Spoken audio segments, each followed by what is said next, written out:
कोळगूरचे आमदार आणि भारतीय जनता पार्टीचे नेते मायकल लोबो हांचो वाढदिवस आणि ह्या वाढदिवसाच्या निमित्तान म्हजे बरोबर हांगा आसात आमचे गोंयचे आमदार प्रेमेंद्र शेट, मुख्यमंत्री आणि बाकीचे सगळे येऊन गेले.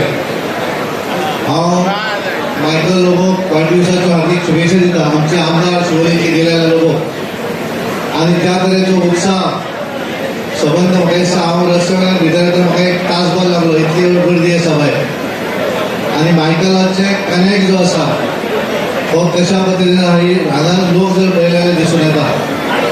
आणि सदोदीत मायकल जिल्हा पंचायत आसत तेचे पयलीं पंचायत आसत हे सगळे जरी केले आसत जाल्यार सगळ्यांचो आवडतो मायकल हे सदांच ताणें दवरलें. आणि म्हाका पूर्ण विश्वास आसा कोळगूरचे लोक परत एकदा मायकलाक 2027 परत एकदा आमदार करतले आणि गोंयच्या विधानसभेत धाडटले. तुमचो आशिर्वाद ताका आसचो तुमी दितले अशी आशा व्यक्त करता. आणि म्हज्या तर्फे म्हज्या फॅमिली तर्फे मायकलाक वाढदिवसाच्यो हार्दिक शुभेच्छा दिता. देव बरें करूं.